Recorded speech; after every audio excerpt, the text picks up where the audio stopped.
I have here a Mini Cooper S with absolutely no power from the engine. So I've worked on this car, I diagnosed it. I did all the tests that can be done without dismantling the engine. So I checked the air, checked for air leaks, vacuum leaks, checked turbocharger, checked the exhaust, checked the oxygen sensor, checked the catalytic converter to see if that is not clogged.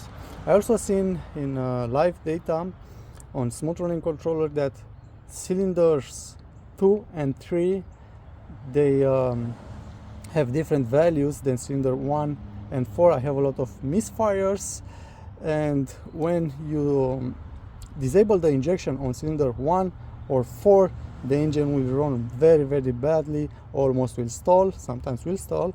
When you disable the injection on cylinder 2 and 3, the engine will run a little bit more rougher. So with that, I decided to do also a relative compression test. I did that test 3 times, and every single time I had 2 cylinders with very low compression. You can see the order of cylinders is not in the same place in between the 3 tests, because that was an unsynchronized test. So with that, I have removed the spark plugs again, sent down the borescope video camera, and checked the pistons, and also checked to see the valves. And I have found out that on cylinder 1 and 4 everything was okay inside, the valves looked okay, but on cylinder 2 and 3 there is a problem inside of the cylinder. So look, I have here a short some pictures done inside. You see, this is cylinder number 1 or 4. This is viewed from behind. So now we are sitting with the cylinder behind us and we are looking at the head. This is a valve. This one here, it's cylinder number 3, the same position, and you see wet oil, there is something. So there is the gasket, the head gasket. This is the head, this is the cylinder wall, these are the valves. You also can see from the color of the valves. For example, this is cylinder number 1. You see the color of the valves to our lighter to our darker. Okay, if we'll go cylinder number 4, sorry, to darker to lighter and in color.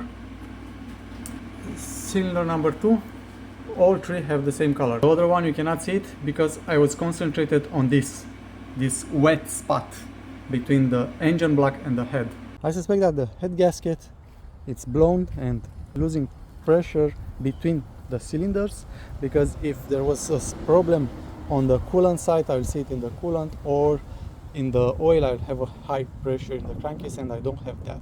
So I suspect there is a bypass between the 2 cylinders, and I think it's the head gasket. Either way, this car is not worth the labor cost involved in removing that head, replacing the gasket. It's a very expensive job, and also we can have a cracked head or also cracked block. So what do you think? What is better with this engine? The head, block, or gasket?